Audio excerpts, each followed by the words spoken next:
Please raise your right hand. You do solemnly swear the testimony you're about to give in this action shall be the truth, the whole truth, and nothing but the truth, so help you God? Yes, ma'am.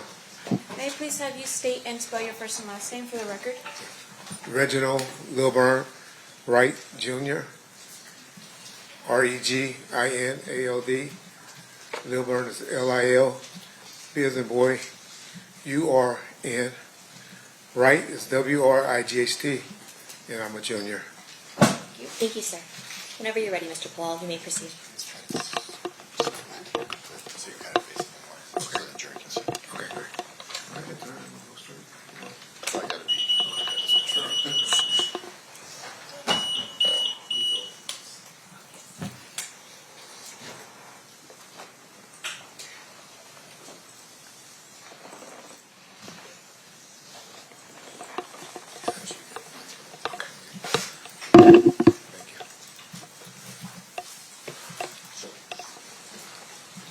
You're good, sir.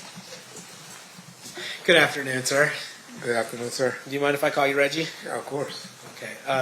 Sir, where did you grow up? I grew up in the city of Compton, California. I was born and raised there until about the age of 19. And who is your father? Who's your father? My father is Reginald Wright Sr. And where did your father work? He worked for the city of Compton Police Department. And at some point, had he risen up the ranks of the Compton Police Department to become a lieutenant, is it, of gangs? Eventually captain, but Yeah. during most of his career was a lieutenant. Where did you ultimately become a police officer yourself? Yes, sir. When was that? I was a civilian jailer from 1985 until 1989, and then I became a police officer from 1989 until I retired in 1996. And why did you retire? I received a medical retirement for I have vascular necrosis in my right ankle, but that's not why I'm like this. This is a result of COVID. After you left the Compton PD or took your medical retirement, where did you next work? Well, to be honest, my last year or two of being a police officer, I was employed as death row security, head of security, and also had a private security company. Now, was that something that was called like moonlighting, that officers would moonlight when they were off duty? Yes, sir. Can you explain to us what moonlighting means when you're off duty? Well, moonlighting is pretty much just working off duty on your off duty hours, working for different companies. I worked for several companies. It wasn't just death row. I worked for trucking companies, doing security. Worked at nightclub, the Raiders Club, that was inside of the Compton Hotel. Worked several video shoots. Just extra money on the side for off duty. Compton PD wasn't paying good? Guess I was a little young and greedy. Yeah.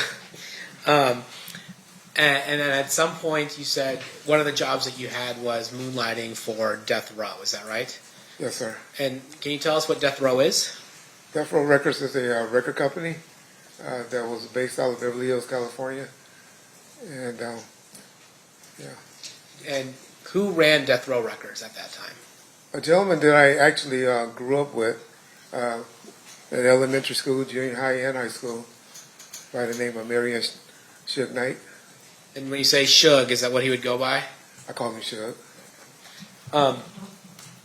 So after you retired, did you, well actually let me take a step back. As part of your role as a police officer in Compton, were you familiar with the different neighborhoods and the members of different neighborhoods? Yes, sir. Was that part of your job to know what areas were associated with what gangs? Pretty much a job, and like I said, I started in like 1985, so kind of got familiar while I was working the jail, and it was something that was curious to me, being that my father was active with the gangs, and it was something that was intriguing to me as well. So when you said you grew up with Suge, did you grow up in the same neighborhood that Suge grew up in? Yes, about 2 blocks away. Was that considered mob Piru territory? That's correct, sir. So when you were growing up, were you familiar with the Mob Piru? They came on eventually later. It was really a Looters Park, Piru area. But then, I guess when I was about in the 7th grade, which would have been like 1978, maybe a little later, 80, they started calling themselves the Mob Piru. So they were Looters Park Piru before, and then they transitioned to being called Mob Piru. Yeah, we pretty much divided it, everything south of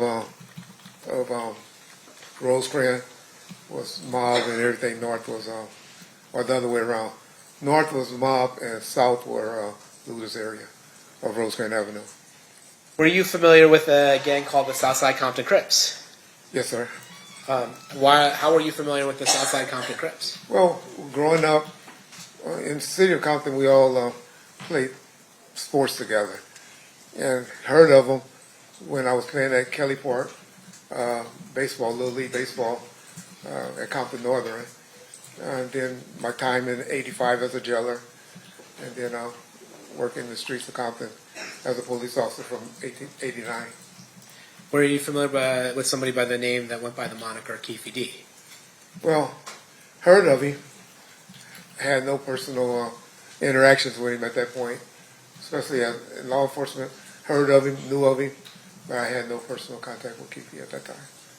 So he was somebody that was on your radar, even though you had never met him or any had personal interaction with him. Heard of him. He was mainly known as at one point he was known as a crackhead, but then later on he was known as a drug dealer, and I mainly was a gang guy, and didn't really enforce on the level of narcotics he was working. All right. So then you had mentioned that after you had left the Compton PD, you formed a company. Can you tell us about that? Yes, sir. So, in '94, initially I was using a private security company because I was kind of in charge for security for death row, called Code 4.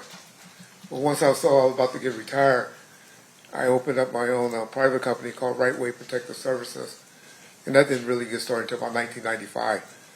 But in '94, I was using another private company. And who were your client? Was your client just death row, or did you do anything else? I had a couple of clients, like Honda of Pasadena, which was a automotive dealership, a dealership in Compton that they were repoing people's cars and they needed a car. But my biggest, 95% of my clientele was Death Row Records. Now, tell me about that. What were you doing when you're saying you're security or you're a security company that's working for Death Row Records or getting contracted by Death Row Records? What does that mean, actually? It grew over a time period. In '94, it was just mainly just special events. And then I have a couple of off-duty or retired police officers hanging with the artists in '94. '95, '96, it got a little bigger. I had security at the office, at the recording studios, driving Mr. Knight around, two with Mr. Shakur, two with Snoop Dogg, Mr. Rodis, and other artists when they went to promotional events like that.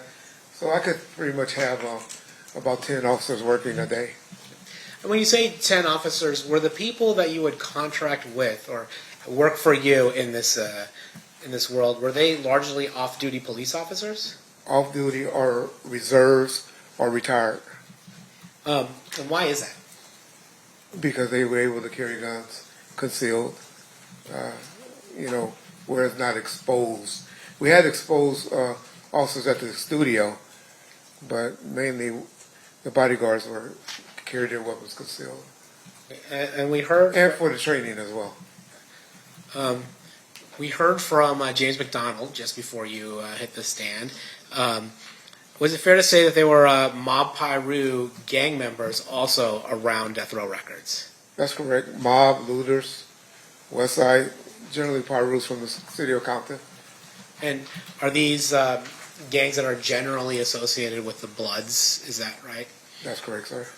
And so, and the Crips are, I mean, they're, well, let me ask you, Crips and Bloods, are they an alliance or are they typically in conflict? Typically in conflict. However, Death Row was a unique situation because one of their main artists prior to Mr. Shakur coming to the label was Snoop Dogg, who was a known Crip from Long Beach.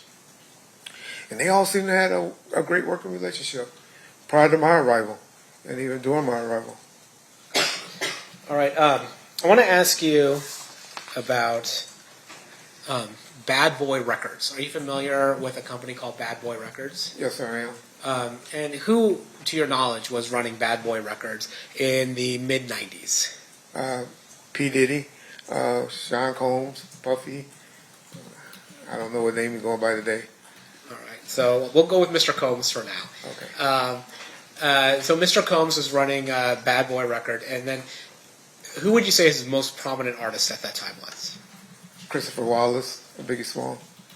Okay. And then was there tension between Death Row Records and Bad Boy, the Bad Boy Entertainment label? At what time period?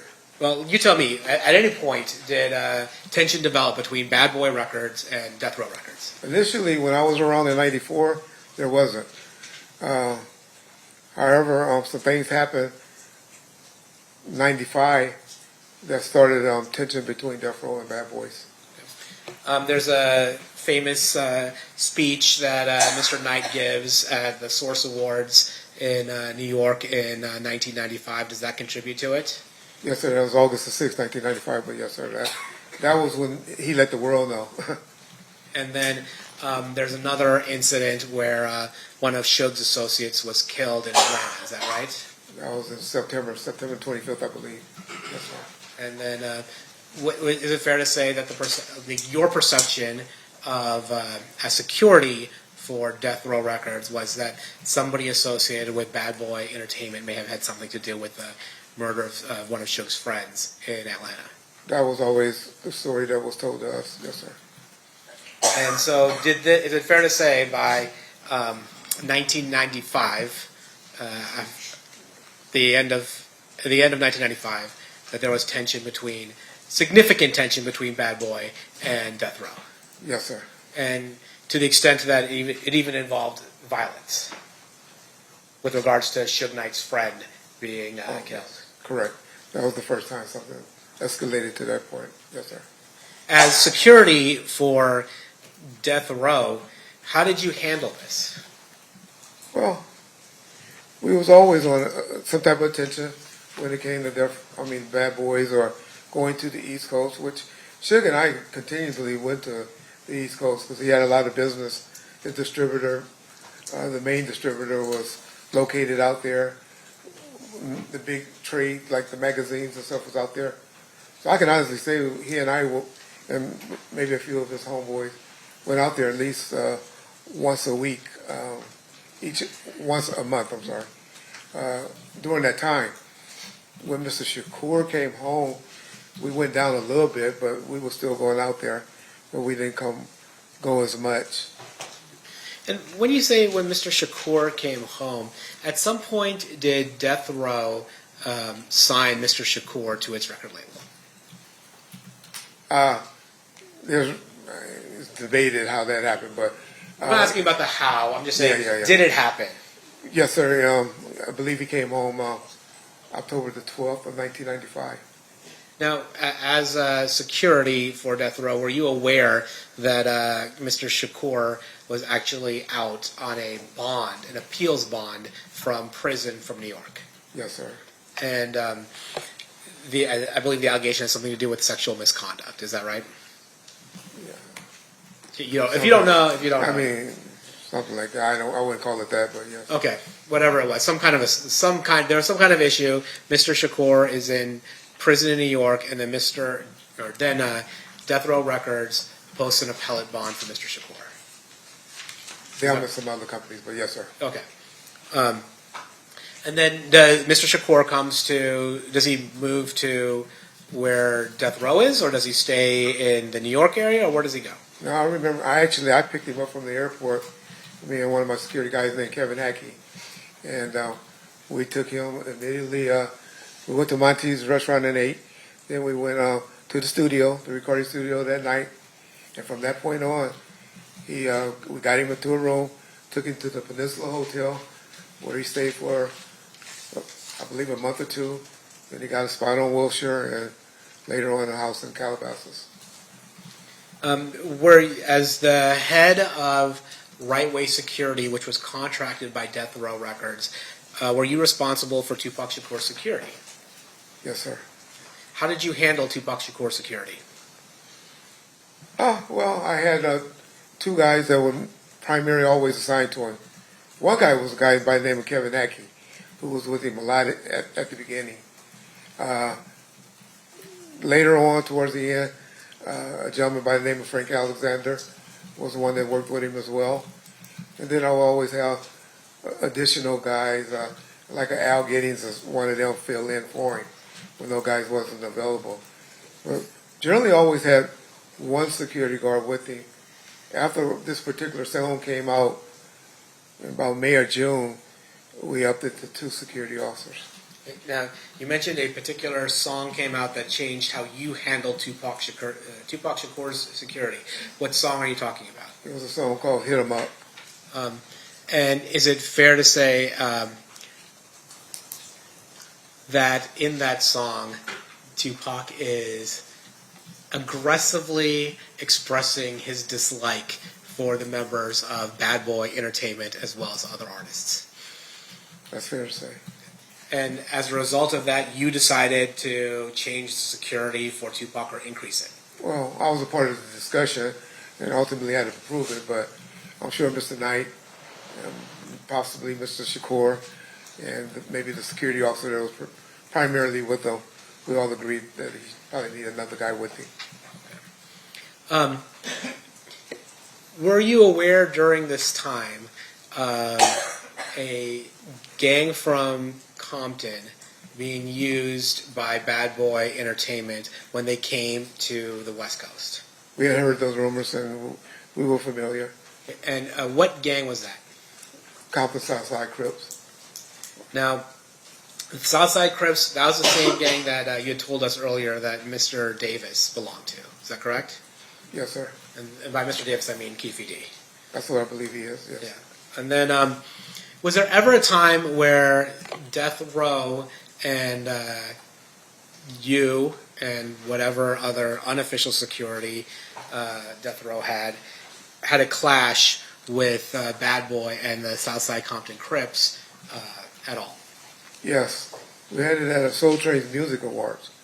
I previously stated that Mr. Davis was with him, and I even think I might have even said that he was one of the ones close to the guy with the gun.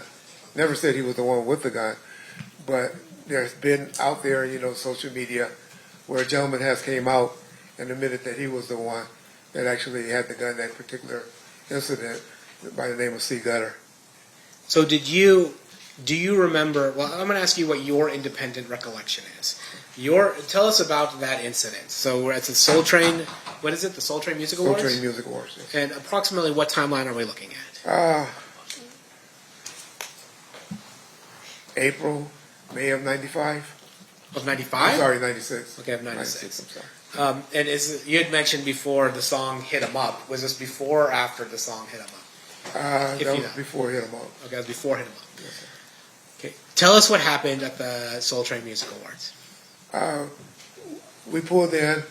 Originally, we had an entourage of about 50 people with us, but they only allowed two cars of us to get back in the back parking lot because that's where they had all the setup and the motorhomes and stuff like that.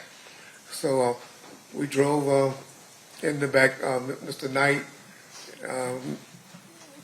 Mr. Shakur, and a few of the outlaws was inside of a Hummer, and myself and Frank, which was Tupac's security that night, Mr. Shakur's security that night.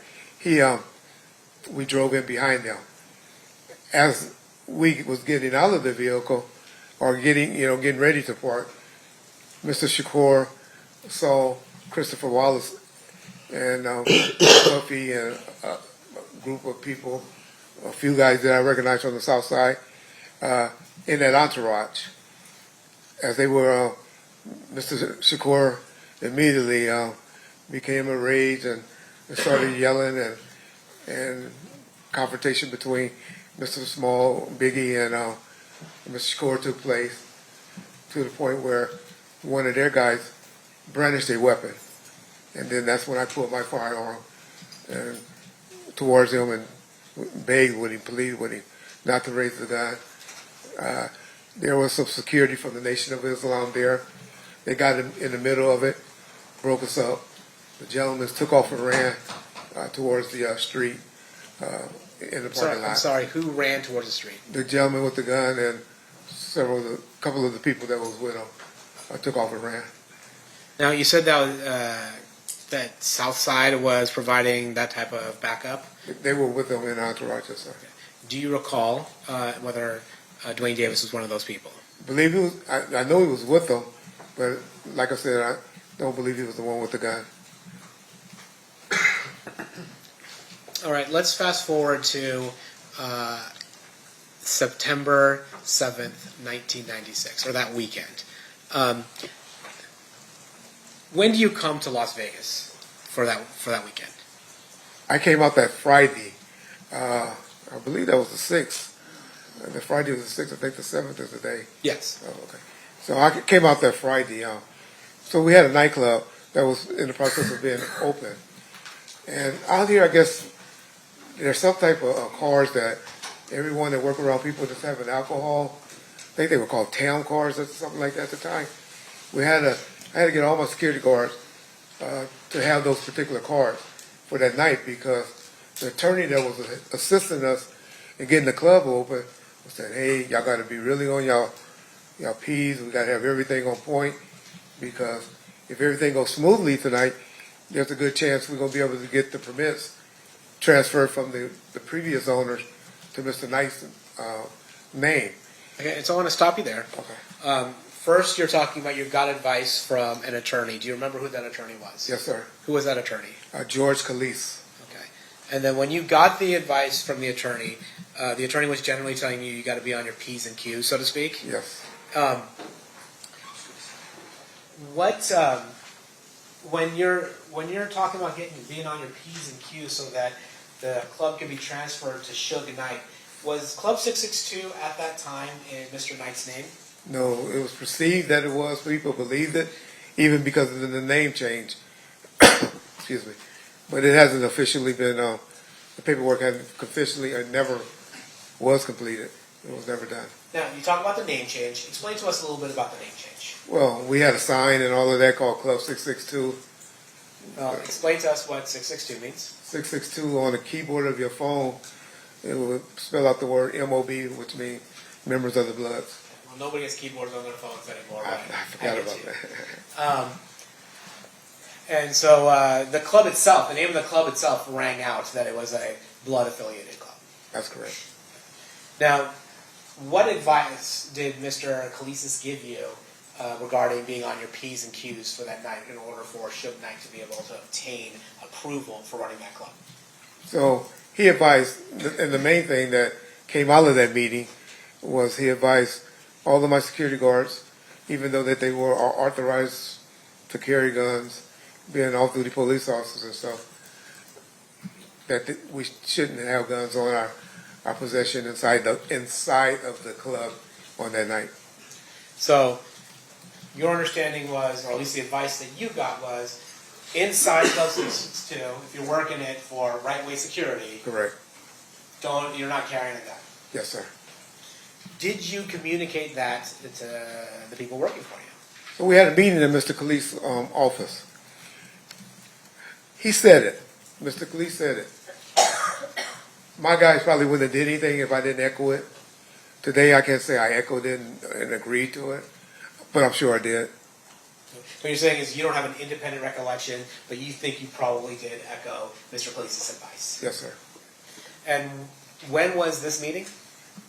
That Friday after they had all came from the town cars meeting, because I took them all to Fridays, and we went and ate at Fridays after that meeting. So it was that Friday. Okay. And then, so the process was with your folks, people working with you, was that they had to get their TAM cards or whatever temporary work cards required to do the work that you needed them to do in 662. Then have a meeting with the attorney. The attorney tells them, "Hey, we're trying to get this club transferred to Shug's name. Let's keep it clean and don't carry a firearm." That's correct. Did you do anything else that Friday at all relevant to the events that occurred on September 7th, 1996? The club actually opened on Fridays and Saturdays, but for some reason we didn't get a big attendance on Friday nights. But Saturday night, it was a different night.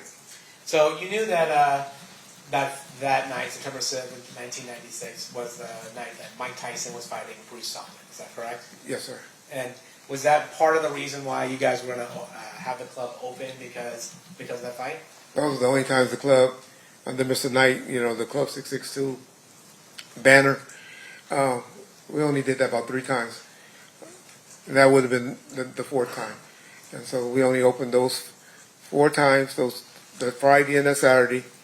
And then we did it one more time where Mr. Shakur and Snoop Dogg did a St. Ives commercial, which was just a promotional private video shoot for a commercial.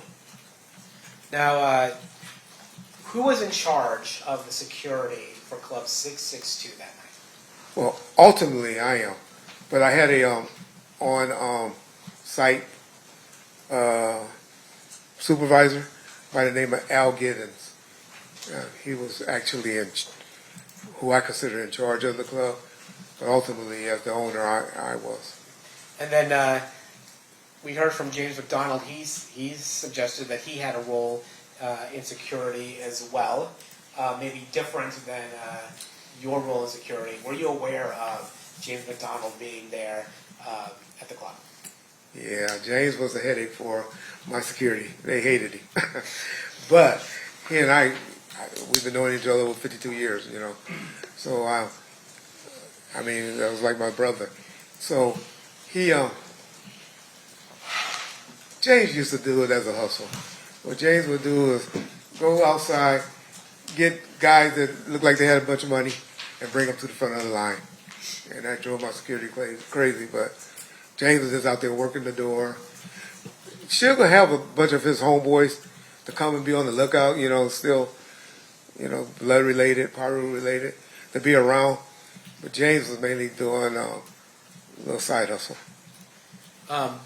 Now, in terms of as the person in charge, or the person contracted to be in charge of death row security, were you aware that Tupac Shakur was going to come to the fight on September 7th, 1996? Definitely the plan. That was definitely the plan, and there was a reason that I knew he had to come, but that was definitely the plan. Okay, well, tell us the reason why he had to come. So we, Mr. Khalees, who he had something worked out, because that's why we had off-duty police officers. I don't know if they were off-duty. They were in uniform, so I don't know if they was working off-duty or they were on duty. But my guys were responsible from the door inside, where the police officers were responsible for the door and the street traffic control and the parking lot. And so I guess how they got that approved was well, if you're guessing, okay. I don't want you to guess. Were you the person responsible for whatever event control or traffic control that the Las Vegas Metropolitan Police Department did? No, sir. Were you the point of contact? I was the point of contact for the club, yes. Yeah, but you're the point of contact for the club. And then the person, is it fair to say that the person dealing with whatever traffic control or event control or population control, whatever it was that the attorney, George Glases? He was the one that got them there, Okay. made the call to get them there. Okay. So you weren't the one that called Metro? No, sir. So anything that you would have said regarding that is just kind of you trying to put the dots together, assuming what that conversation might have been. And the only reason I say that because I knew we promoted it as a benefit for a retired boxer, for a police or retired. He was a retired police officer that was promoting or had something to do with boxing for youth or something like that. So that kind of got is adding to the P's and Q's that make Mr. Knight look better when they're trying to transfer this club. Hey, we're also holding a benefit. That and also Mr. Shakur was trying to work off some community service hours that he needed. I don't know how they made it happen in LA County. And so Mr. Shakur was scheduled to perform that night at Club 662. Is that right? Yes, sir. And so you're telling us that it was your understanding that Mr. Shakur performing at Club 662 at this benefit would help him accumulate hours for community service. Yes, sir. So when was Tupac Shakur supposed to come to Las Vegas? Well, they always came up on that Saturday. I know that they arrived about 4 p.m. on that Saturday, but if they were scheduled to come out earlier or not, I'm not sure. And then at some point, who's the security for Tupac that Saturday? Mr. Alexander, but he was out there with me, getting the town cars and everything. Mr. Shakur actually rode up with, I guess, his fiance and a few members of the Outlaws. And who are the Outlaws? The Outlaws is a bunch of people, actually, but it's a group of rappers that works with Mr. Shakur that he was trying to help get their careers going. And was Malcolm Greenidge one of the members of the Outlaws? Yes, sir. And I think he goes by the name Edie Amin. That's correct, sir. And Qatari Cox, was he one of the members of the Outlaws? Yes, sir. And then Afula, and I always get the name wrong, but Mr. Afula, was he also one of the members of the Outlaws? He was as well. Okay. And you said Mr. Alexander was the person that's supposed to be working security, or the person assigned for security for Mr. Shakur, but that he was with you. So on Saturday, was anybody with Mr. Shakur? No, sir. And you had mentioned earlier that after the song "Hit 'Em Up" had come out, and that was probably, 3-4 months before this, Yeah. you had assigned 2 security officers to Mr. Shakur. That's correct. So where's the other one? Well, that was Mr. Hackey, Kevin Hackey. He was scheduled to also be attending and writing, and that's who I actually thought was going to be with him, coming up with him, because he normally was with him. You know, him and Mr. Alexander, they kind of worked out who would be with Mr. Shakur. And for some reason, he didn't show up. He now telling me he had a late arrest, and he was stuck at the hospital all day dealing with an arrest. So the fight night arrives. Where are you? Do you go to the fight? I went to the parking lot of the fight, so it was kind of hectic to get inside, but also got a call from Mr. Giddings, Al Giddings, who was my supervisor at the club, and they was having some logistic problems, some problems there, and I elected to go and get things in order at the club. So you get to the parking lot at MGM, see it's a little crazy, and decide to head over to Club 662. That's correct. And was Club 662, it was on Flamingo, is that right? 1700 block of Flamingo, yes, sir. Okay. Actually, can I see Exhibit 2? I'm going to publish Exhibit 2, which has already been admitted. All right, actually, Mr. Wright, you're not positioned great for any of this, but there we have. Can you see 662 up there? I don't have my glasses. No worries. I'm sorry. I got you.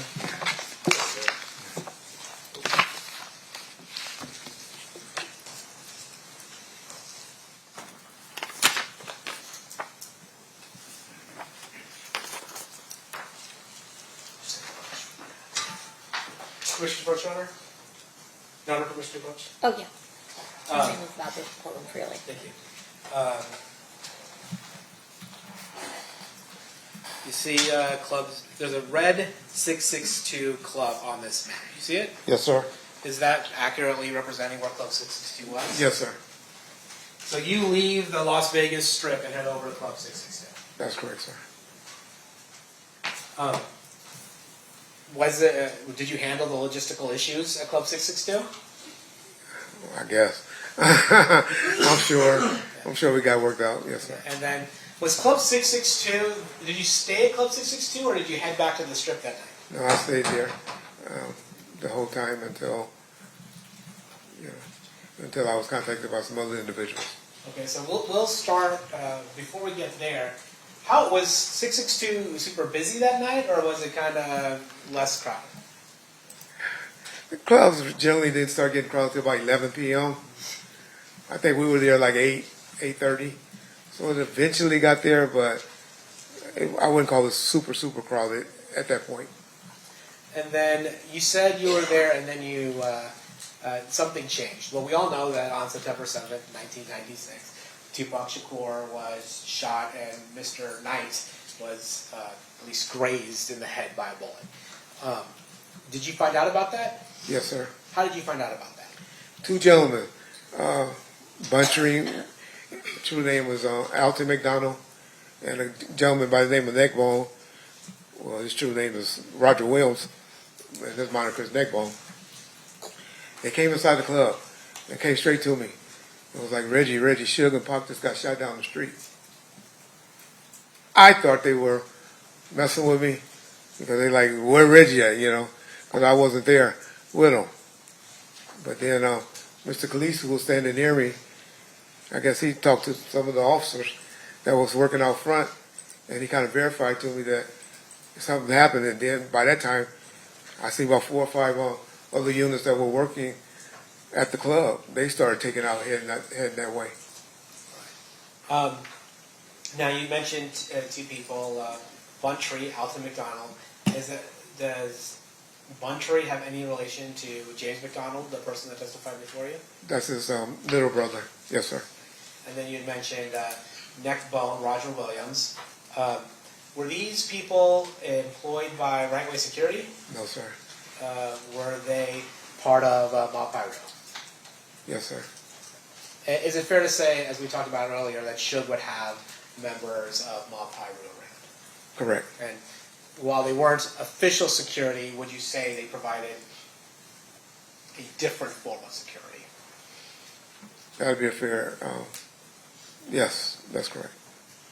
So upon hearing the fact that, well, at that time when Suge Knight and Tupac Shakur were headed to Club 662, were you aware of their movements? Were you aware that they were headed over to the club at that point? Not at that point. I hadn't heard anything. Frank hadn't communicated anything with me, and I just knew they would eventually get there. But no, I didn't know any movement where they were at or when they were coming towards our way. Oh, you had said Frank hadn't told you anything. At this point, had Frank met up with Tupac? Oh, I'm sorry. Frank was with Mr. Shakur since about 4 p.m. on that day, 4 to 5 p.m. on Saturday. He was with him all that day. So he didn't drive out with Mr. Shakur, but he eventually met up with Mr. Shakur. That's correct. Him and another gentleman who initially was with him by the name of Michael Moore. And was Mr. Moore also a member of security? He worked for Right Way as well. Okay. And so then you have Mr. Shakur, Mr. Knight headed to Club 662. To your knowledge, were there other people headed over? I guess we already heard about Neckbone and Buntry. Were there other people headed over to Club 662 with Mr. Knight and Mr. Shakur? On driving over, was it more than one car, or were there a number of cars driving over to Club 662? And I can only speak on what I know now. Yeah. Okay, well, no, back then, did you know? I just know who normally with them. So after Buntry and Neckbone tell you that Mr. Shakur and Mr. Knight had been shot, and you seem to get some confirmation from the attorney, what do you do? Me and Mr. Khalees and Michael Moore, who was with Mr. Shakur earlier, who got, his primary job was to work at the club. He and I jumped in the car with Mr. Khalees and headed towards the scene where we were told Mr. Shakur and Mr. Knight was. However, en route, Mr. Khalees was on the phone and we were notified that they were headed to UMC. So did you go to UMC then? That's correct. Now, taking a step back, did you see the car that Buntree, and Neckbone arrived to Club 662 in? Eventually, yes, sir. And did you notice anything notable about that car? Yes, Mr. Buntry, he had a Toyota Supra that was black, and he had one bullet hole to the driver's side fender. Now, let's go back to, you're on your way back to, or you're on your way over to UMC. What happens at UMC? Get there. Of course, you know, Mr. Knight and Mr. Shakur was in the emergency room. I didn't get to see Mr. Knight until about 3 hours later. I saw him, but there was a lot of people gathering. Yes, people heard what happened from the club. They started gathering there, and people were just starting to gather, and in the parking lot outside of the hospital. Was Mr. Knight held at UMC for a long time, or like for weeks, or what happened with Mr. Knight? No, Mr. Knight was released. I left prior. I don't know why I left. I left prior to him getting released, about 4 or 5 that morning. But I know I was back at his house. So I went and got his home secured. And I know I was back at his house about 6 a.m. to 7 a.m. that morning. I was with him all that day. After all this, or sometime during this, do you make contact with your father? Yes, sir. How do you do that? By phone. I called him a couple of times throughout that night. Told him what had just happened to Shug and Mr. Shakur.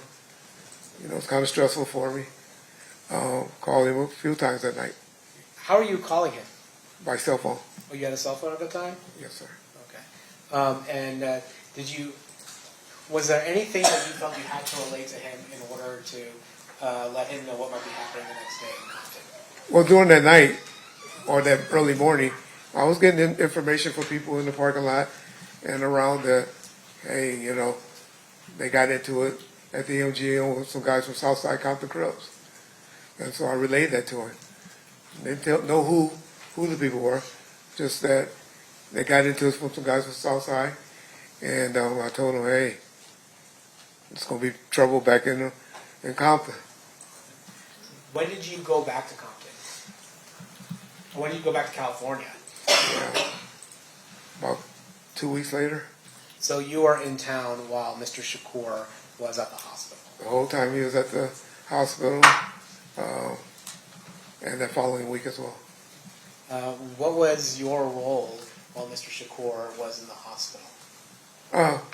I had 2 guys assigned outside his door the whole time he was fighting for his life. And they were there just we had problems with, I remember a candy striper trying to sneak up and take a picture of him while he was lying, fighting for his life. And we were just trying to keep people out. Of course, Ms. Shakur, his mother, was in charge, but just mainly trying to keep people out that she didn't want in or got her permission to come in to see Mr. Shakur while he was fighting for his life. And then you had said after Mr. Shakur had passed, you stayed in Vegas for another week? That's correct. Why is that? Well, I'm the one that actually received his ashes and had one of my security guys by the name of James Green fly back with the ashes and eventually delivered them to someone in the family. I believe it was the mother, but if it wasn't her, it was somebody that she authorized to receive the ashes. Okay, but you weren't the person that delivered the ashes. James Green was. You received the ashes and Yes. then gave it to James. Ray. Yeah. You know, I want to ask you this just straight. Did you have anything to do with the murder of Tupac Shakur? Absolutely not. Orlando Anderson, the revocation hearing. As a result of the beating of Orlando Anderson at the MGM Grand, were there any legal proceedings that involved Mr. Knight? Yes, sir. Is it fair to say that Mr. Knight was on probation at the time of the beating at the MGM Grand? He was. Actually, can we show 115? Actually, I don't even know that Mr. Wright can see We can take the computer up to him. I just have to open it. It'll go off the screen though if I take it off here. You want to do it on your computer so he can see it up close, and I'll play it for the jury. I assume you want. You want the white one, right?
See that's up close.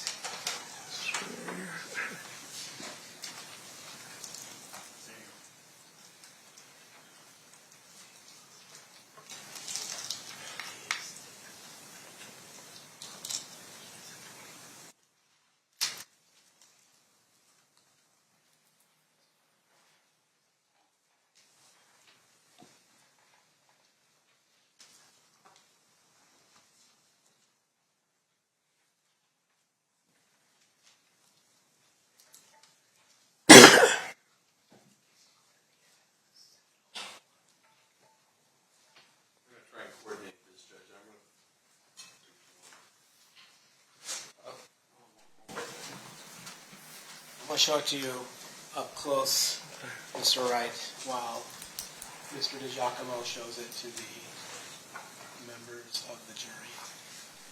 And Mr. DiGiacomo, Before you said you want to start it? yeah, for the record, this is State's Exhibit 115B at 7 minutes and 4 seconds. Okay.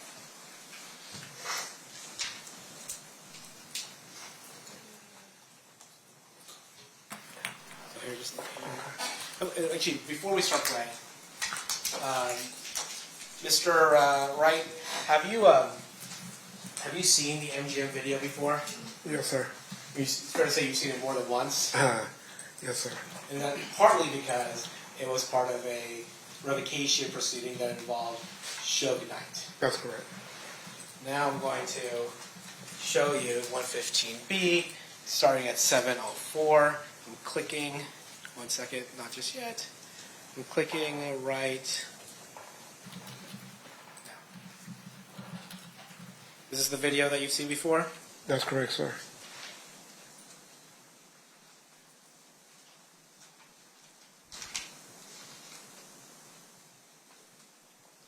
I'm going to pause. Starting at 7:20. 7:20. Did you recognize the folks that were hitting Mr. Anderson there? Hitting or kicking? Hitting or kicking, yeah. Yes, I do. Who were they? The gentleman in the white with the black hat on was We'll try and coordinate this again.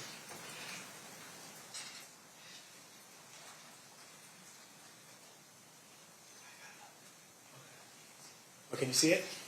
I can see it. Yes, sir. Oh, okay. Well, then can you tell us the people who are involved in this? That gentleman right there in the white is Buntry, Alton McDonald.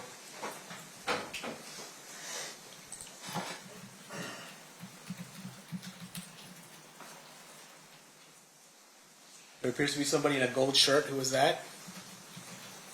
That appeared to be Mr. Shakur.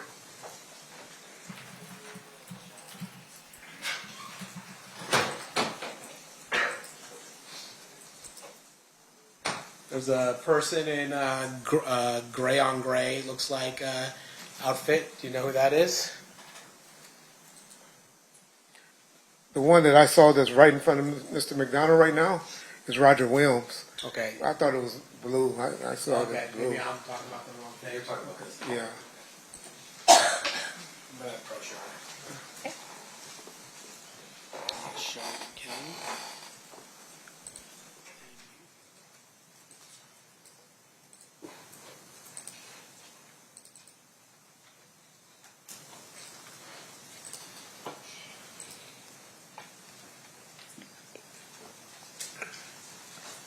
Well, that's Mr. Knight, and then that's Mr. Williams. And then, so you see Mr. Williams, Mr. Knight, Mr. Shakur. Those are the people that are evident to you in this portion of the video. Is that That's right? correct, sir.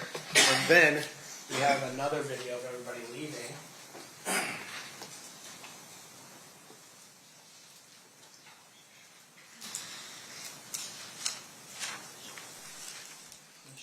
Can you see that?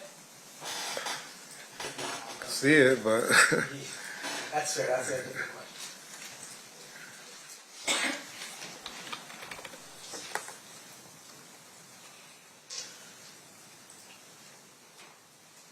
Okay, I'm going to show Mr. Wright 115C.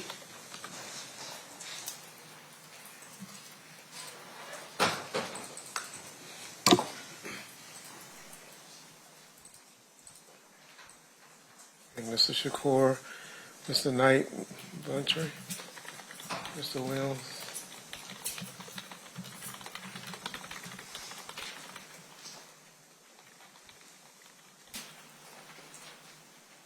I don't see Frank yet.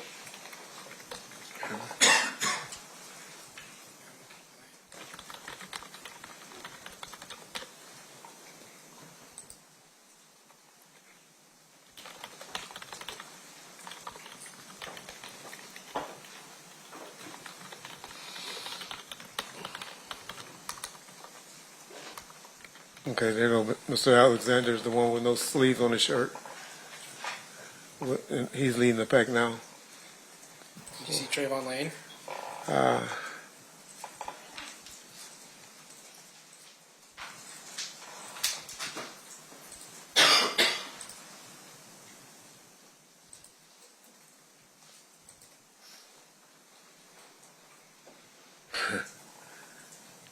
don't see Mr. Lane yet. I know he had a hat on. I've seen him before. I don't see him right now, though. Let me look again.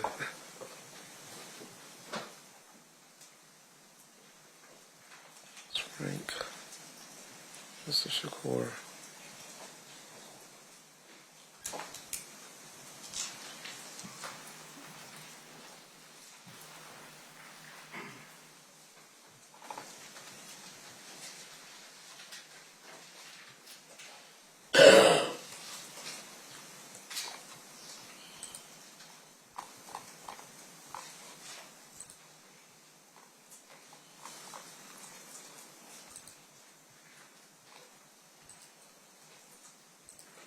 I'm sorry, I don't see Mr. Lane.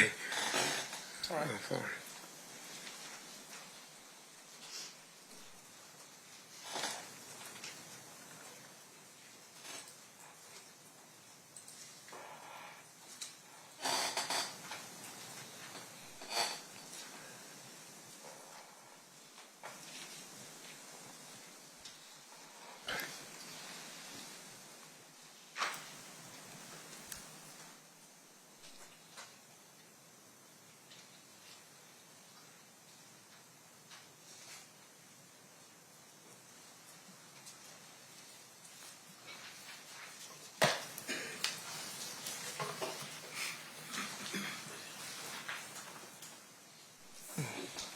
I'm sorry.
just ask you to focus on the people leaving now at this point. Okay.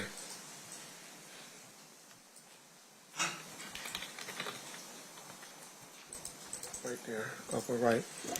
Yeah. So you see him. Yeah, he has the hat on. Upper right corner is Mr. Lane.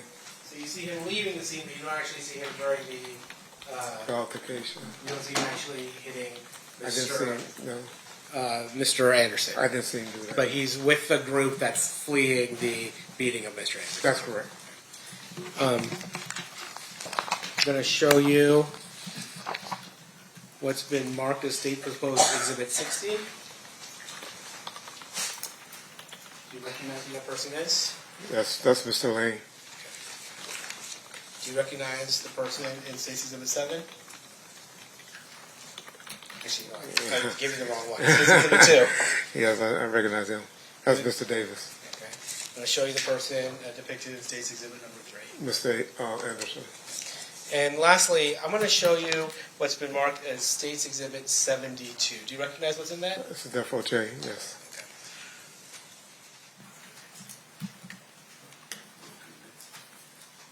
Your Honor, I'm going to move these exhibits into evidence. No objection, Your Honor. So admitted.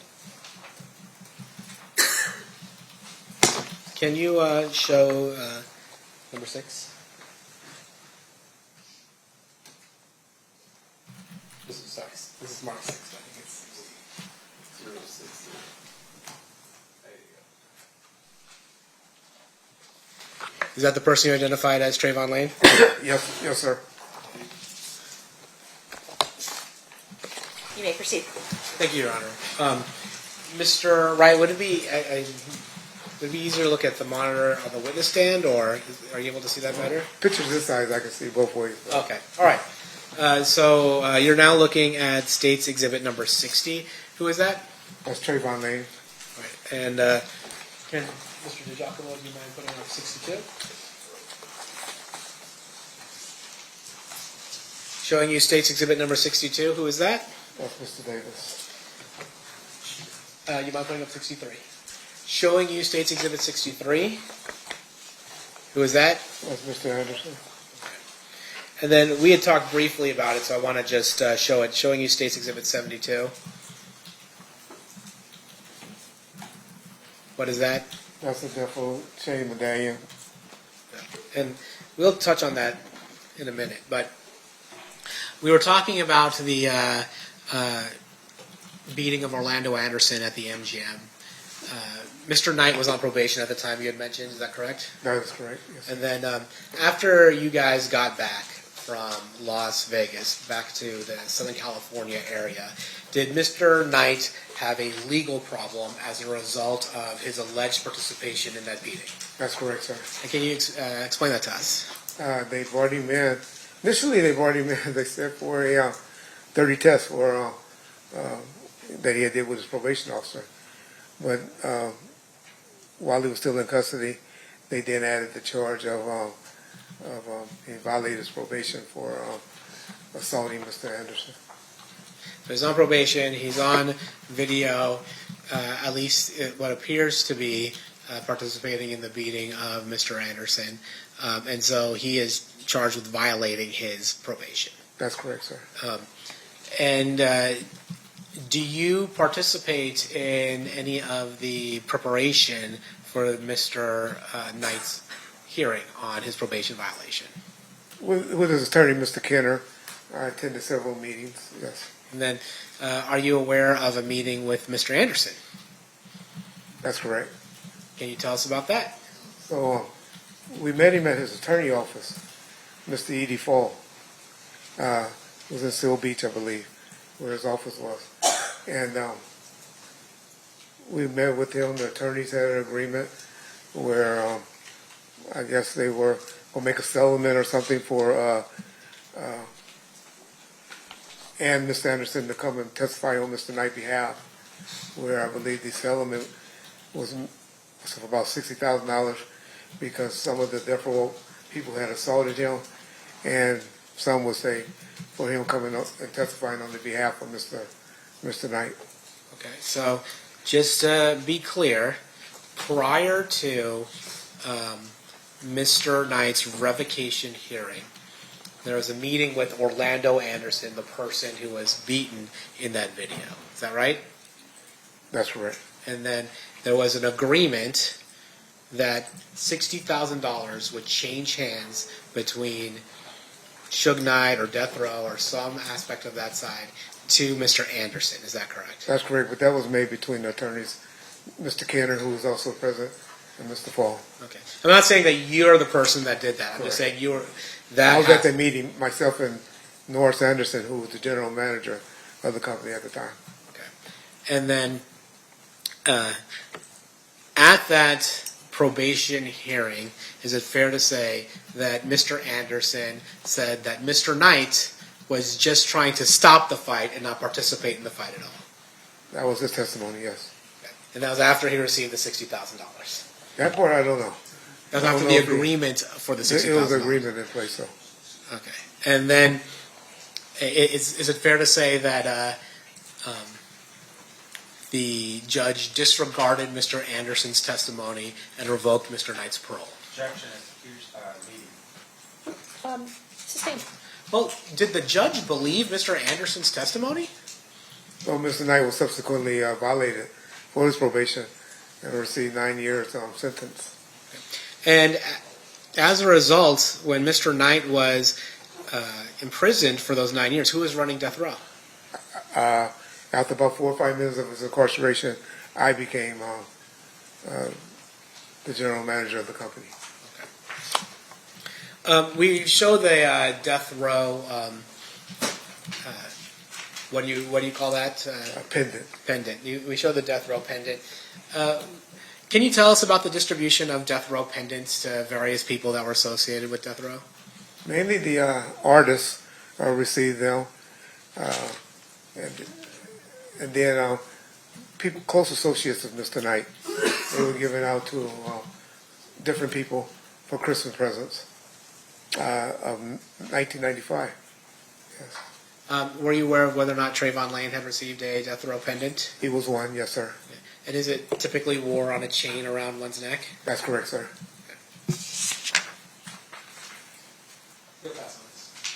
Okay, Mr. Sant, cross-examination. Thank you. Mr. Wright, have you and I ever met? No, sir. You have a podcast, I believe, right? YouTube channel that I talk on. I'm sure you're probably anticipating the next question. In your YouTube channel, you have spoken a little bit about me, for instance, right? That's correct. And you have spoke about me as well. Yeah. So in terms of your podcast or YouTube channel, and once again, I don't think it was anything derogatory. It was more like he's never tried a criminal case, or I think Hollywood-ass attorney. I think you had said something like that, right? Well, you did about 10 interviews in the last 2 months, so I may have said something like that. Now, in terms of your podcast stuff, it's this pretty good point. At some point, you had actually instructed Keffe that, hey, he can actually make money doing the YouTube stuff. Remember that? It didn't go quite like that, but I did pass his number to a few YouTube channels after he and I had this discussion about doing something on my channel, but I refused to pay him because I'm not giving someone I believe is Tupac Killer money. Sure. You had a interview with a Mr. Mogg. Do you remember that? Detective Mogg, yes, sir. Was he a detective at the time? He was.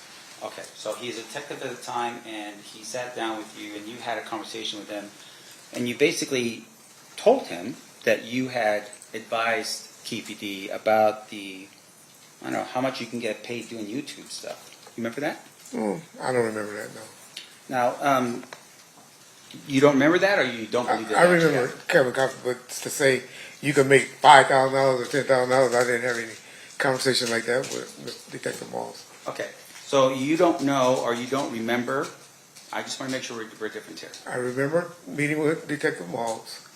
I know I am the one that started passing Mr. Davis' number around to do more interviews to get him to talk. Yes. Okay, so when you volunteered to Detective Mogg, Keffe D's number, you said, I set him up with a couple of interviews. Correct. And because I promised you, if y'all ever listen, I promised him I would. You know, we talk bad about each other, but you know, I'll hook you up. I'm kind of know all these YouTubers out here, and so I kind of hook people up with them. Quote, you want to make some money, N-word, unquote. And then question was asked by Detective Mogg, so what do you get paid for your interviews? And you respond, oh, I get about $2,500, $3,000 a show. You remember that?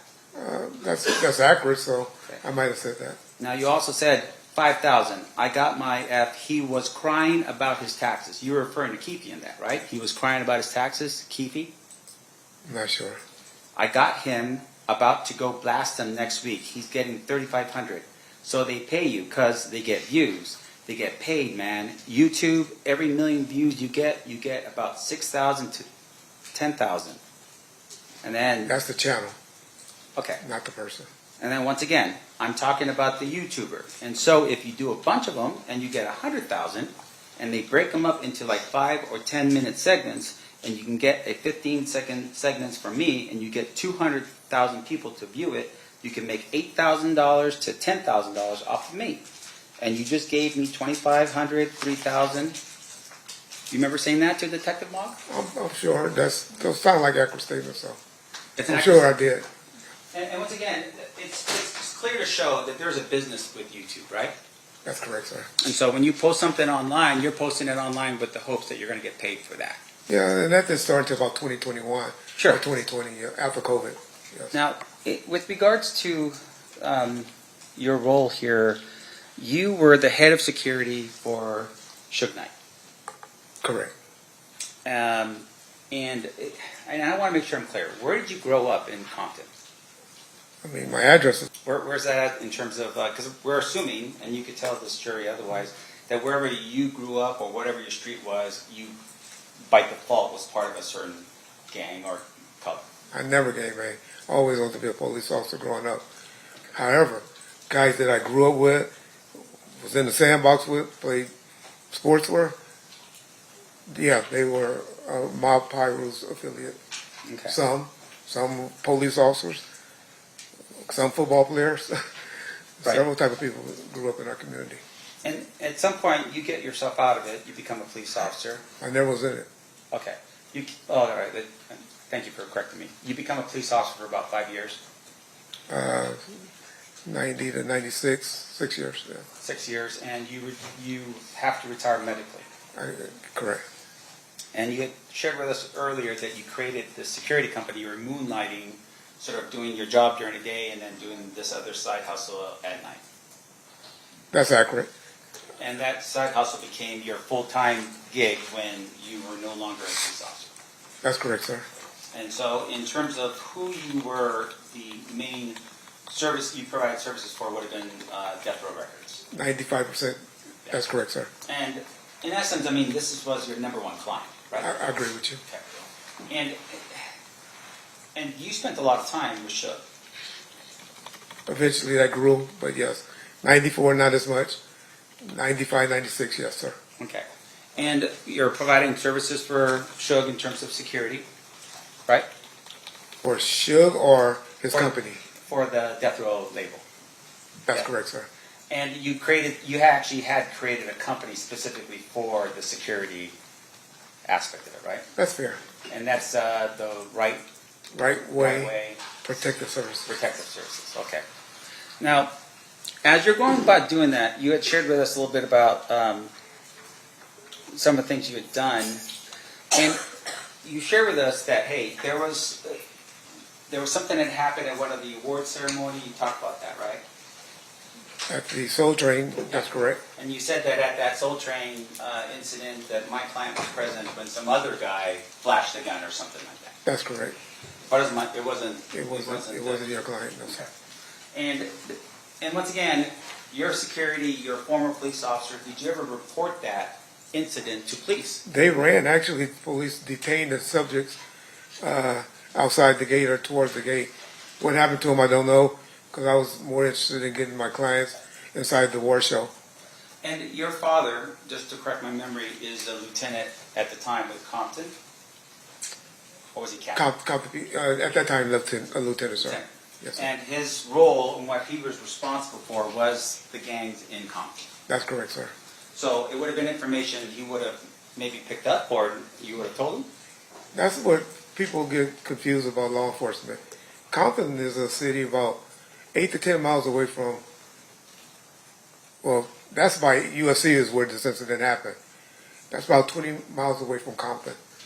And so Compton PD and LAPD don't share information with each other like people think in law enforcement. Right. But you're talking about someone who's from Compton. You're saying that that guy right over there who's from Compton Okay. was present at that particular event. Wasn't a big thing. It was just a guy that, was some guys that brandished a weapon.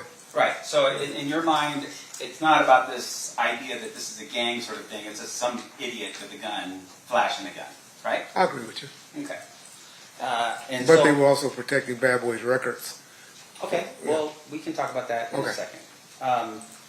In terms of your role, though, in your company, you, at some point, you obviously are now working with Suge, and there's this idea with Death Row Records that there may be sort of, tension in the air. Was there anything going on during that time period prior to September of 1996 that was happening that was telling you, hey, I need to make sure that Death Row Records is protected? You always had an element because of incidents when you go out to nightclubs, the party scene. There's always an issue, Yeah. unfortunately. And because you're dealing with someone like Suge Knight, and at that particular point, any of his other people that was working for him, like say the entertainers, right? You're talking Snoop, you're talking Tupac, that you would have adequate security to protect them, right, say, from fans and that kind of stuff. I called it, my cell was to be good witnesses. Mr. Knight had just went through a situation with one of his artists, Snoop Dogg, that was on trial for murder. And they ended up beating the case. But they had got a large judgment, mainly because of the qualifications or the lack of qualifications of the security officer that was acting as security officer that shot him and killed the person. And so when you have a big company like Mr. Knight had, I thought it was best, and he thought it was best, or maybe his attorneys, I don't know, his label, that let's get some professional people around you. And so, for the most part, your practice was to hire people that were either off-duty police officers or retired police officers. That's correct, sir. And you did that because they were properly trained and you could trust them in terms of their judgment. That and my cell was to be a good witness. Gotcha. Yes, sir. But with regards to their roles obviously, at the end of the day, were to protect the people that were your clients. That would have been Death Row Records and whoever you assigned them to do. As best you can. Yeah. So in terms of what happens here in Las Vegas, right, your testimony is you arrive here to Las Vegas and you're here on Friday. Correct. And you're here to get ready for what's happening on Saturday. Friday night, the Coke Club did open. Like I said, it wasn't majorly attended, but definitely for Saturday night, yes, sir. Yeah. And in fact, Tupac and Suge didn't arrive until Saturday anyways. They didn't come up until Saturday, that's correct, sir. And they drove up. They drove up, yes, sir. So they drove up, you're there, you're working, and you're at 662, right? I'm at 662, yes, sir. Okay. So I'm going to show you here an image. I'm going to ask the clerk to mark as proposed defense exhibit next in order. C, I think? Yes. See? Yep. May I, Coach John? You may. You recognize this? That's Club 662, yes, sir. Okay. Yes. And with regards to, I'm sorry, and with regards to that photograph, would that been an accurate depiction of 662 around the time period that we're talking about here? I agree with you, sir. Yes, sir. Now, Your Honor, at this point, I move for the admission of proposed defense exhibit C. Any objections, State? Nope. So admitted. May I copy this, Your Honor? You may. I'll show this to the jury here real quick. So this is a picture of 662. Now, you had shared with us a little bit about what was happening on Saturday night. Attorney basically says, hey, we really want to get this club, I guess, passed in terms of its licensing. Maybe we do something that helps the community, or at least does an outreach. Is that what we're doing? I think that was mainly to get the police officers there. Okay. And with regards to that particular night and so forth, you said it's something to do with boxing. This is a Barry's boxing benefit. Is that what that was? Correct, yes, sir. Okay. So this picture would have been taken pretty much at the time of when this event had gone down in September of 1996. I believe that night or Yeah. that week, yes, sir. And with regard to Barry's boxing, do you know anything about what Barry's boxing is about? Just that he was a retired police officer that was helping young kids in the area with boxing. That was about it. Or association or a foundation to raise money for youth coming up is what I remember. So, Mob James just testified a little while ago. Okay. If his representation was there was no event like that was happening in September of 1996, would he be wrong? Let me just say this. They don't be in the know like that, We're not as transparent as maybe we should be with the homeboys. I mean, but obviously this is sitting on the front sign of the entrance going into the facility, right? I went in that club that night and I ain't never noticed that. Well, let me ask you this, though. In terms of what was happening, was Mob James the head of security that night? So James' responsibility is he had a lot of juice with the homeboys, and they have something they call Code Red, where everybody come out and support each other, and James was that person that Suge looked to, even during the Snoop trial, when Snoop was having problems with his homeboys coming up there, messing with him and stuff. They were hired to be outside the courthouse to keep them away. And that was James' role. So, and James was with Suge at the beginning. And quite frankly, he might be a little upset that my guys kind of took a lot of their roles or their responsibilities. Right. So on this particular night, there's actually Metropolitan police officers that were they hired by you to be on the outside? Well, I would say Club 662 or under Mr. Khalees and the person that was running the club under their direction. I knew they were going to be there, but I didn't speak to anyone from the police department to say, this is how much y'all going to be getting paid. I need you to do this. I just knew they were going to be working from the door out. So, yeah, okay. Yes. And really the concern at this particular point that you had, as well as I'm assuming Mr. Khalees as the attorney, is you wanted to make sure everything was going to go well for the club. That's 662. That's fair. In Yes. essence, and to help Suge with passing up this particular club, right? That's correct, sir. So one of the things that had happened that you had shared with us is that Friday you meet with Khalees and you learn and you're instructed that your people are not to be carrying firearms. Inside the nightclub. Right, inside of the nightclub. That's correct, sir. All the way up until the time that they get to that door, they're not supposed to be carrying firearms. Inside that club.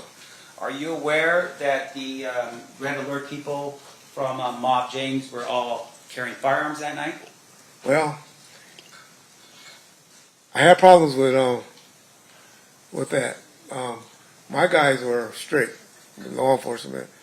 They didn't care they didn't have a relationship with James and them, as I did. And so they would search them. And if they got one in, who knows? But there was always issues with them about being searched. But my guys would still, they were like, hey, if you want us here, we searching everybody coming to this club. Right, so that was important for you, but Mob James says otherwise. He says everyone was Okay. fine. If they snuck them in, And it happens. And yeah, and with regards to your meeting with Mr. Khalees, once again, you're there, and do you have at that particular point any ownership interest at all in Death Row Records? None. So you are a separate entity. You are just the security company hired to provide security for Death Row Records. My company, Right Way, was making money, but I also received a salary from Death Row. Okay. So, and you're in this meeting, and once again, the meeting is to help Suge get this club approved so he can make it happen. That's correct, sir. And your job is, really honestly, is just somebody who's providing the security to the club. On that particular night, that, but I'm more, some would say at one point, Suge right-hand guy, but my main focus was Suge Knight entities. Wasn't just the recording artist, wasn't just the record club, it was everything that Mr. Knight was trying to invest in at the time. So you're telling us that not only were you providing security, but you're also like an employee for Death Row Records? I was both. Okay. Were you drawing like a paycheck every 2 weeks as an employee? I was, sir. There wasn't no under the table stuff like Mob James would have been telling us? We didn't do that. Right, we didn't do that. And with regards to Mob James being paid, you're telling me that he would have been paid the same way with employee checks and so forth from Death Row Records? Bob James wasn't one of those employees. Like I said, he was just called on special events. I don't think James made his money by guys in the line that were ballers or shot callers or whatever that he would bring to the front of the line. So, just drawing your attention back to let's say around 4 o'clock of that Saturday. Okay. Where were you? At the Luxor Hotel. Okay. And did you ever, what happens after 4 o'clock for you? I didn't head over to the club until, about 7:30. Got a call from Mr. Alexander and Mr. Shakur. Mr. Shakur was very upset that night because Mr. Knight, always late. And he actually took a taxi cab, I don't know if most people know, over to the fight because he was like, tired of always coming to the fight late, waiting on Suge, calling me because most people call me because they know I usually can get hold of Suge. And they used to have phones in the hotel lobbies back then. And I remember him and Mr. Alexander calling me, and he told me, he got on the phone because he was so upset. We taking the cab over there. We going over there right now. We'll meet him over there. You know, he had the song was the interest for for Mike Tyson to enter the ring on, and he wanted to be there. And he got impatient with Mr. Light being late. Now, up until this point, you had developed into the person that if you wanted to get a hold of Suge, they would call you, right? In the streets, meaning when we out and about. He had an office staff, assistants, Mr. Anderson and Mr. Tessier, Roy, that were in the office. But generally, if I call Suge, he'll pick up. But with regards to you, usually you would have been with Suge in order for the call to be made, right? They're calling you and like, hey, where's Suge now? He's right here. That's correct. So on this particular night, Tupac is upset because Suge is obviously late and calls you. His bodyguard Frank called, but he got on the phone. Yeah. You know anything about Mr. Shakur, he's a hands-on guy. Yeah. And he eventually just said, hey, you can't get a hold to him, we gone. And they took a taxi over to the fight. And so you have Frank Alexander, you have Tupac, and no other bodyguards protecting Tupac that night. Yeah, Kevin Heckey was supposed to attend, but he didn't. He wasn't there, and I didn't know that he hadn't shown up yet. But you are aware at that particular point, Tupac was the most famous rapper almost in the entire world, if not the entire world, and you only assign one person and another person calls him sick? He didn't call in sick, he just didn't show up. But, yeah, I mean, it wasn't unusual for Mr. Shakur to roll around with one guy and his outlaw guys. But once again, you're telling us it's only Frank Alexander that's coming from your outfit, right? That is correct. And you also share with us that there's other people inside of 662 who are patting down the Mob James crew, but you can't send any more people over to be there for Tupac? If I knew there was going to be an issue that eventually happened, of course I would have. I would have asked them to stay in the hotel. Now, if I knew what was going to happen. You are aware that this was fight night, this was Mike Tyson, and that everyone in the world would show up to Las Vegas to be there for the fight, right? There are so many people. Yeah. And in your opinion, only if you believe that Tupac was somehow going to get into a fight or something along those lines, would you have provided more than just the one person? I'm just asking for your clarification. I would have had an army around him if I knew something like that was going to happen, or suspect something like that was going to happen. But the gentlemen that were with them, and the ones that you seen kicking on Mr. Anderson, those were security as well. That was whose security? Death Row's staff. But once again, let me make sure I'm clear. You, at this particular point, only have one security guard with all these other people from, I don't know, from Death Row Records who are not security guards. They're all gangsters, mob high root people. Yeah, I trust more than I trust my security. Yes. So more than you would trust cops and off-duty cops and retired cops, you trust those mob high root guys? I do personally. Okay. Now, in addition to that,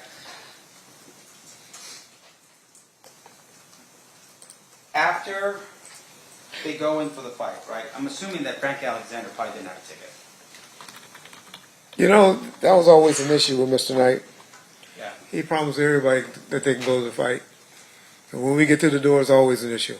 Right. But one thing about him, he will get his, at least Mr. Shakur, one security in, if not both, and myself. He will make sure we got in. Okay, so they all get in for the fight, and then for some reason, Bruce Seldon takes a phantom punch, falls to the ground in the first round within a minute and 45 seconds, right? You call it Phantom, if you say so. I'm just looking at the tape, right? All we got is a syringe. So he falls to the ground, the fight is over, they leave the fight, right? Hyped up. You see him? Yeah, and Tupac was very hyped up. Hyped up. So, did you get a call from Frank Alexander saying, "Hey, the fight ended early. We're on our way"? Not one. And that's normal. Okay. And I want to make sure we're clear about the type of communication you had. So, cell phones, I'm not sure were available to everybody. You had one. Pretty much everybody had cell phones, but they were expensive. He called me after 7 o'clock, right? Yeah. Back then. Yeah. But He doesn't get it. But everyone else. but I did have next cell phones. We had about 8 to 10 of them. They did dual jobs. My guys knew it better be emergency to pick up that cell phone. Yeah. But the two-way walkie-talkies on the Nextels, you could use them to call. That's how we communicated. On that picture with Buntry, you'll see one hanging out of his pocket. That's what the type of Okay. Nextel phones we had. And so, going back again to what Frank has, Frank does have one of those radios. He had one, but later learned, after we do Monday back quarterbacking and stuff, that it was dead. So he is there. He doesn't call when you leave the fight. Now, does he call you after the situation happens with Orlando Anderson? No, sir. They all rush out, right? They all go back to, I think, to Luxor. That's correct. But you don't know that because no one calls you. Haven't heard anything. Didn't know it was an issue. So you're still sitting over at 662. You're worried about making sure the club passes inspections, and you're there and you're waiting. In the meantime, people get picked up at the Luxor, and then they're transported all the way to Suge Knight's house. I mean, Once again, if you don't know, you can just tell me. yeah. I just assume You're not just yeah. I You don't don't know. I don't know. Okay. Now, at some point, they're traveling down Flamingo, and the shots occur at that particular point, right? But you don't know. Correct. And so you're sitting at the club, and you don't know. I wasn't sitting, but yeah. Oh, well, whatever. I mean, I'm sure you're working, right? So you're working, and your concern is making sure the club passes, and that the club passes for Suge Knight. Even though his attorney's present, all these cops are on the outside, and you have the security proficiency of Mob James on the inside, right? And about 25 to 30 of my guys. And so, once again, yes, 20 to 30 of your guys. Correct, yeah. Retired police officers or off-duty police officers. Correct. And they're all there. Correct. And at some point, you get notice that Tupac had been shot. Right? I got notified. Correct. Was it through the Nextel walkie-talkie stuff? No, sir. How did that happen? Mr. Williams and Mr. McDonald ran up to me and told me. Okay, none of your people, but two of the people that were associated with the death row people. With the entourage. Okay, and they're the ones who told you that hey, something went down with Tupac. Correct. And so at that particular point, what did you do? Like I said, I didn't believe him at first initially, but we talking seconds now. Mr. Khalees somehow, verified that yeah, something's going on, and then me observing a few of the police cars that were assigned at the working the parking lot or the taking off license sirens going towards that way made me believe that something's going on. Now, did Suge Knight ever appear at the club and continue partying that night? I don't know, but I have heard James say that before. But What about just from your Monday night sitting down with your people going over what should have been done better? Was there any conversation or any way that you learned that Suge Knight actually showed up to party the night of the shooting? the party was over. The party was over. They probably were still there at the club, but it wasn't like no partying going on, especially after people heard what happened. I can see that. Now, we talked a little bit about the death row chain. Do you recall telling Detective Mogg when he visited with you that you sold your death row chain because of hard times? I had a platinum one. That's correct. Now, later on, when you're testifying in the grand jury, remember doing that? I still have my gold one, if that's what you're asking. So, when the question is asked in the beginning about your death row chains, you never tell Detective Mogg, for instance, that it's a platinum one, right? I don't know. Well, let me You just tell me.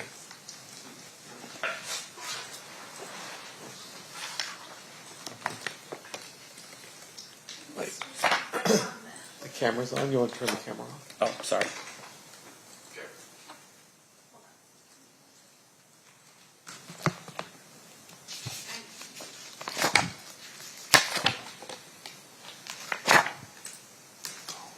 So this would be page 21, counsel, of the surreptitious report or recording.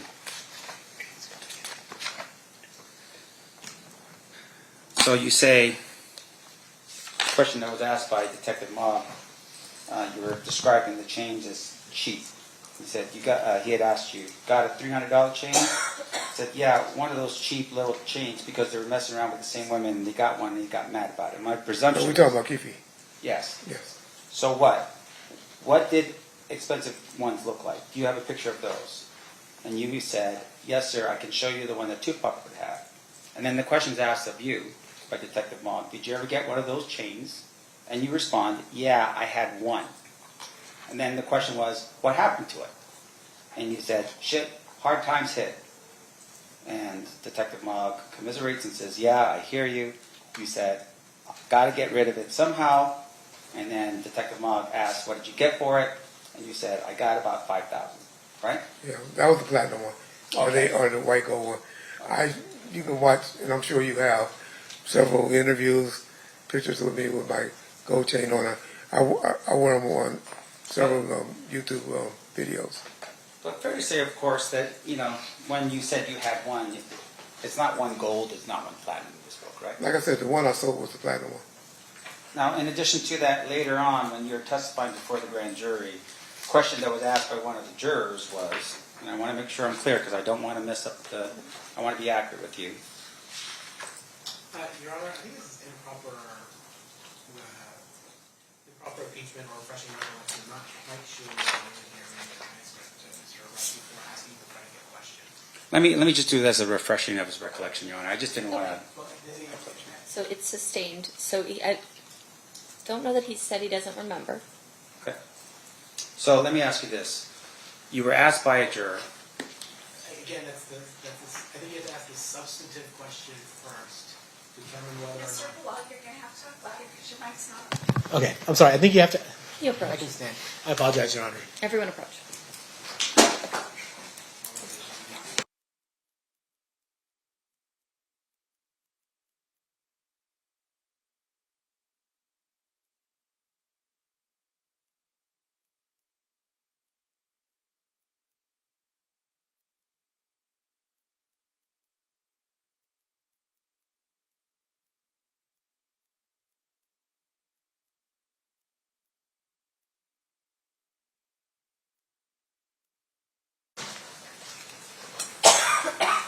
Sorry.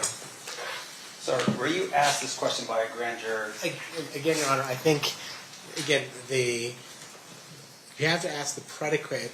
He's trying to impeach and or refresh recollection about something of substance. You have to ask, procedurally, you have to ask the substantive question first, not why you were asked this. Are you talking about the chain question? Yes. We've gone up and down about the chain. And so I believe what he's already answered in the chain things. I don't understand. Are we impeaching or? No, he's impeaching, saying that he's given an inconsistent statement in the past. So, overruled. He can proceed. Do you recall being asked a question by a grand juror, do you still have your death row pending? Correct.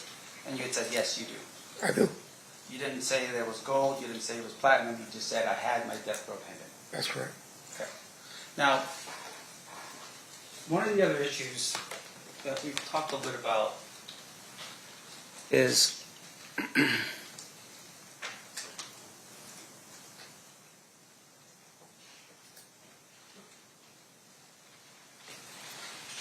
and once again, I apologize. Maybe the state can refresh my recollection because maybe I was thinking about something else.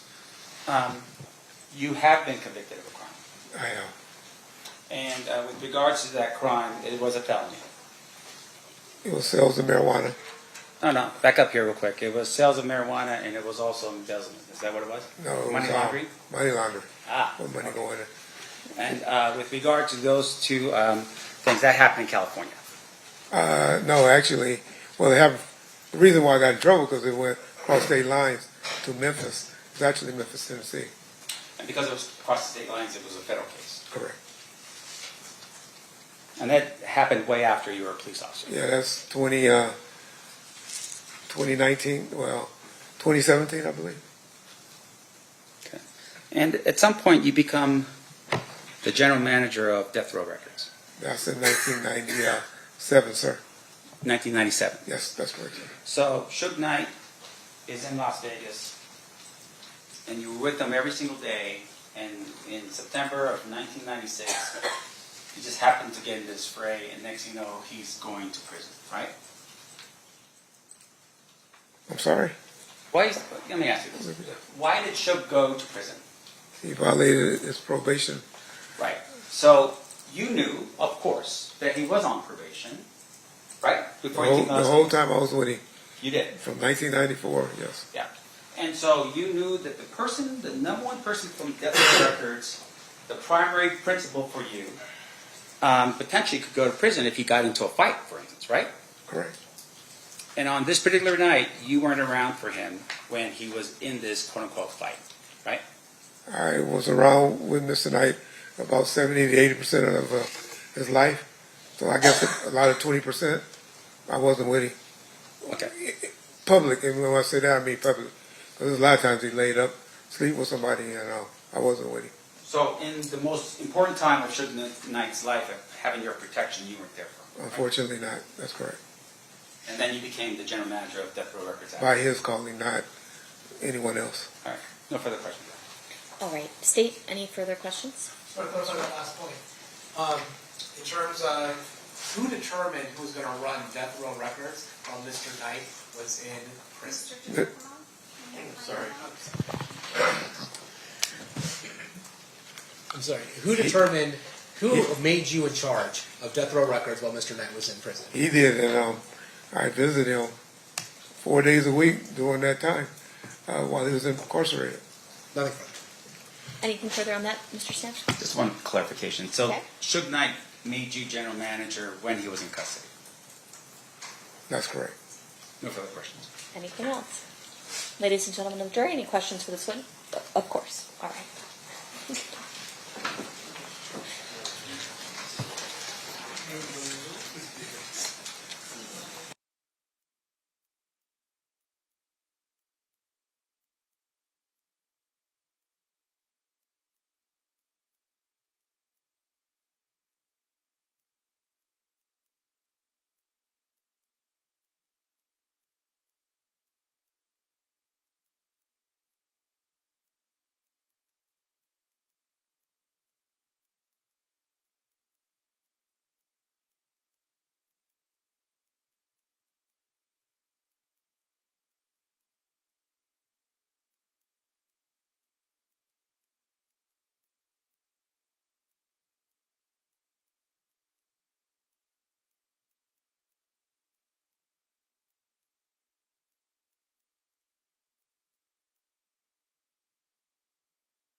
All right, Mr. Wright, I have a couple of questions for you from our jurors. Okay. First, if they knew the cell phones were for in case of emergency, why wouldn't they call once the shooting took place? Why did you find out later in person?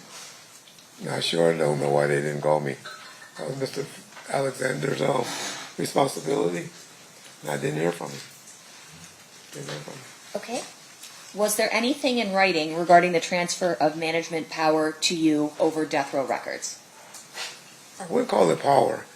Just, dealing with the day-to-day operation. The one that signed people, artists for him. I did everything for him. I dealt with his women.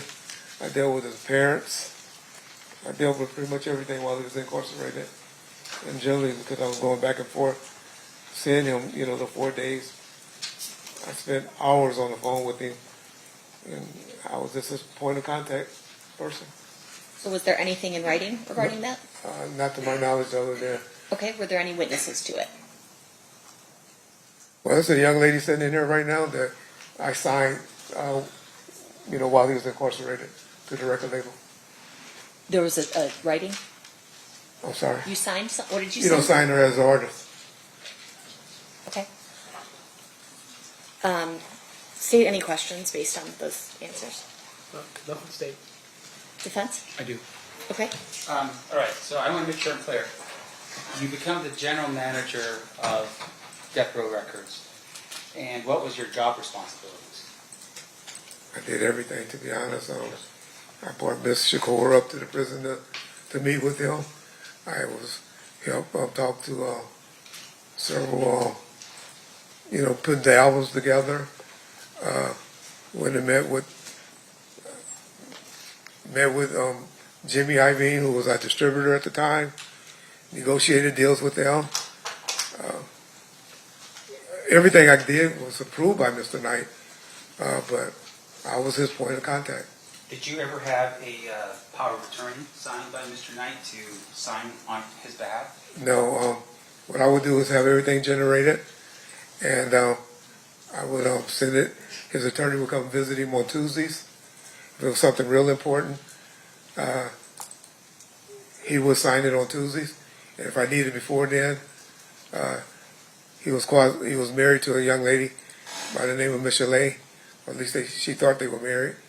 And she was signed. She had the power of attorney to sign, but she didn't deal with anyone. And then we also had a rubber stamp that two of his female friends had to sign checks or to sign some contracts if they would take them. So if there was anything wrong with the bank account, for instance, did you have to get someone else to handle that, not you? I dealt with the bookkeeper, generated the checks, but his two female friends were the ones that stamped them. And with regards to his two female friends here, were they employees of Death Row Records? One was an artist, Michelle, and then the other one, Miss Hawkins. She was just a girlfriend. Now, you are aware that at the time that Mr. Knight was involved in this thing that happened in Las Vegas and finally gets revoked on probation, that his record label was valued somewhere around, $500 million? I heard 3, but Okay. it was up there. All right, so it's a pretty significant asset, right? Correct. Now, out of all of this, you are the general manager, you have access to all of that. I guess I was the one he trusted at the time. No further questions, Your Honor. Okay. All right. Thank you, Mr. Wright. You are excused and you're free to go. Thank you, Bill.